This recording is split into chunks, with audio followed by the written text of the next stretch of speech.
तो अभी तक पहले नायडू जी और नीतीश जी कह रहे थे, अब जब दिखा कि वो नहीं हो रहा है तो कह रहे हैं अंदर ही अंदर हो जाएगा। विपक्ष जो भ्रम फैला रही है उसे पीएम मोदी ने एक तस्वीर से तोड़ दिया। कांग्रेस समेत पूरे इंडी गठबंधन को आज की यह तस्वीर देखनी चाहिए। संसद भवन में एनडीए की बैठक में योगी आदित्यनाथ भी पहुंचे। एनडीए के सारे नेता पीएम मोदी को फूल देकर स्वागत कर रहे थे। योगी आदित्यनाथ ने भी पीएम मोदी को फूल देकर स्वागत किया। इस दौरान पीएम मोदी ने योगी आदित्यनाथ की पीठ थपथपाई। पीएम मोदी ने किसी और की पीठ नहीं थपथपाई, बल्कि योगी की पीठ थपथपा के यह संदेश दे दिया कि जो कर रहे हो वो करते रहो, सब ठीक है। मैंने आपको पहले भी बताया था कि पीएम मोदी नी जर्क रिएक्शन देने वाले नेताओं में से नहीं है। क्या है, यूपी में सीट कम हुआ, योगी को हटा दो। वो ऐसा नहीं करते बॉस। उनको पता है कि योगी आदित्यनाथ ने यूपी में कितना काम किया और वो लगातार चुनावी रैलियों में बोलते रहे कि योगी जी ने गजब का काम किया। कुछ सीट ऊपर नीचे होने से जिस योगी मॉडल की देश में चर्चा होती है वो योगी मॉडल ध्वस्त हो गया, ऐसा थोड़ी हो गया। तो आज उन्होंने, आप देखिए ना, इतने में से किसी का पीठ नहीं थपथपाया, सिर्फ योगी आदित्यनाथ का पीठ थपथपाया। क्लियर मैसेज चला गया कि पीएम योगी आदित्यनाथ के काम से संतुष्ट भी हैं, खुश भी हैं, और मैसेजिंग चली गई। इसी तरह से लोकसभा चुनाव के नतीजों को लेकर भी विपक्ष ने भ्रम फैलाया था। चुनाव नतीजों में एनडीए को पूर्ण बहुमत मिला, लेकिन उसके बाद भी आप देखिए कैसी कैसी बातें कही जा रही थी। ये लोग बोलते रहे नरेंद्र मोदी को जनता ने नकार दिया, चुनाव नतीजे मोदी के खिलाफ हैं, नरेंद्र मोदी चुनाव हार गए हैं, नरेंद्र मोदी को इस्तीफा देना चाहिए, जनता ने इंडी गठबंधन को आशीर्वाद दिया, जनता ने मोदी का घमंड तोड़ दिया। 4 जून के बाद से ही इस तरह की बातें हो रही थी। इंडी गठबंधन और सोशल मीडिया पर उसके समर्थक लगातार ऐसा माहौल बना रहे थे कि जैसे नतीजों में इंडी गठबंधन को बहुमत मिला और नरेंद्र मोदी जबरदस्ती सरकार बना रहे हो। प्रधानमंत्री मोदी ने आज साफ साफ कहा कि वो ना पहले हारे थे ना अब हारे हैं। पहले भी एनडीए की सरकार थी और अब फिर से एनडीए की सरकार बनने वाली है। सुनिए पीएम मोदी को, फिर बताऊंगा कैसे पीएम मोदी ने हार के बाद भी खुश हो रही कांग्रेस की आज जबरदस्त क्लास लगाई। दुनिया ये मानती है और मानेगी कि ये एनडीए का महाविजय है।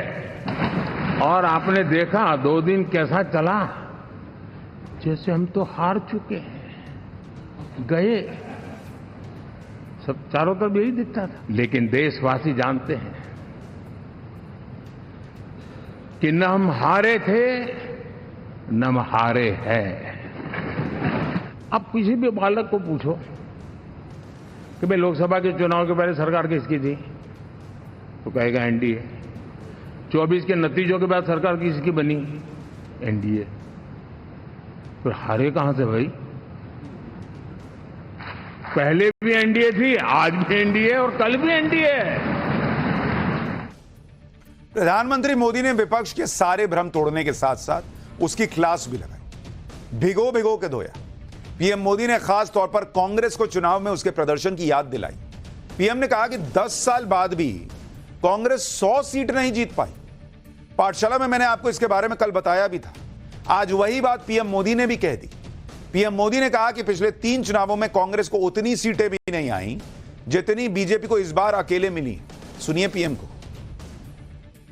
आप सोचिए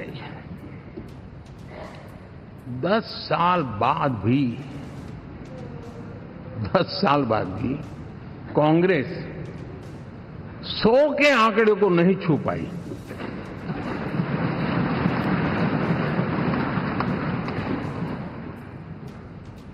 और अगर मैं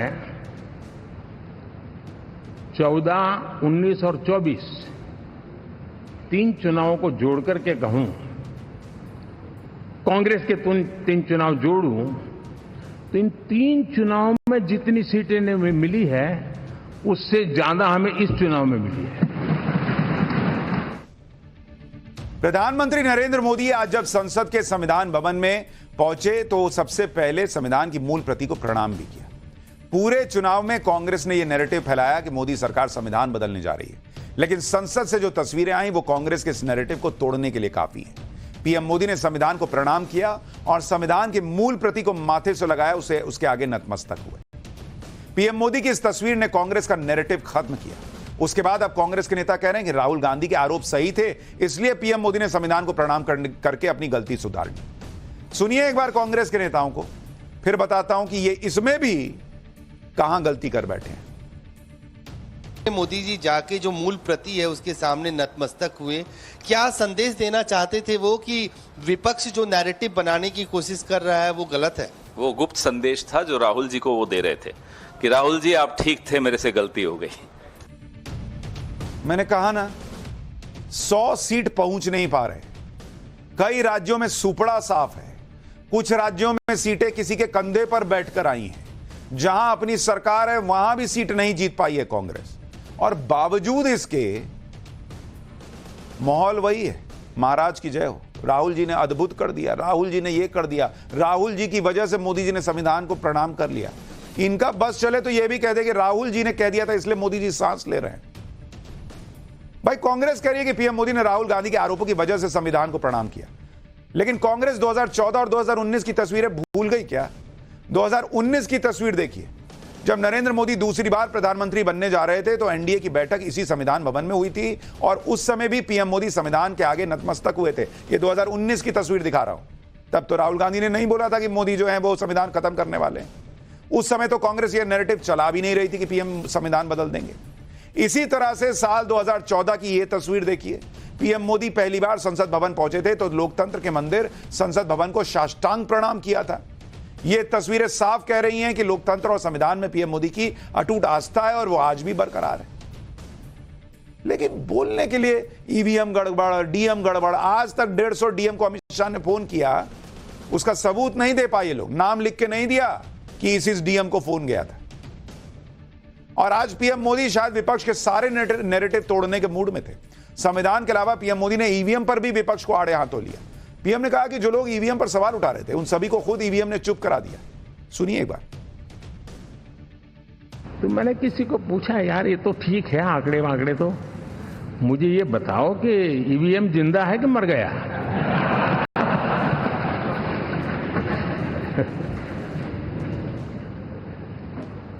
क्योंकि ये लोग तय करके बैठे थे कि भारत के लोकतंत्र और लोकतंत्र की प्रक्रिया के प्रति विश्वास ही लोगों का उठ जाए, और लगातार ईवीएम को गाली देना। और मुझे तो लगता था कि शायद इस बार वो ईवीएम की अर्थी का जुलूस निकालेंगे, लेकिन 4 जून शाम आते आते उनको ताले लग गए, ईवीएम ने उनको चुप कर दिया। नरेंद्र मोदी ने चुनाव के दौरान राहुल गांधी के खटाखट पैसे वाले बयान पर भी सवाल उठाए। राहुल गांधी कहते थे कि चुनाव के बाद खटाखट 1 लाख रुपए गरीब महिलाओं के अकाउंट में आ जाएंगे। उसके लिए बाकायदा फॉर्म भी भरवा लिया गया, और अब कांग्रेस दफ्तर के बाहर बड़ी संख्या में महिलाएं 1 लाख रुपए की उम्मीद में पहुंच रही हैं। उनको लगा कि भाई 4 जून के बाद आना है तो हो गया 4 जून, अब दीजिए फॉर्म भरवाने का, तो यही मतलब है ना भाई। इसी पर पीएम मोदी ने कहा कि कांग्रेस ने देश के गरीबों का अपमान किया। आज कांग्रेस दफ्तर से उन लोगों को डंडे मारकर भगाया जा रहा है। सुनिए एक बार। मैं देख रहा हूं कि कांग्रेस के दफ्तरों पर लोग कतार लगा के खड़े हैं कि ये पर्ची है, 1 लाख रुपया कहां है, लाओ भाई, मांग रहे हैं लोग। यानी आपने जनता जनार्दन की आंखों में कैसा उनको भ्रमित किया, कैसी आंख में धूल झोंक दी कि वो बेचारा सामान्य नागरिक मान के चलता था, हाँ भाई 4 जून के बाद रुपया मिल जाएगा, इसलिए वो जाके खड़ा रह गया। और अब उसको धक्का मारा जा रहा है, डंडे मारे जा रहे हैं, वहां से निकाला जा रहा है। यानी प्रधानमंत्री नरेंद्र मोदी ने साफ साफ ये बात लोगों के सामने रखी कि पूरा गठबंधन मिलकर सारे प्रयास करके झूठ, फरेब, सच, प्रोपेगेंडा, सारी चीजें करके भी नरेंद्र मोदी की 50-60 सीट ही कम कर पाया।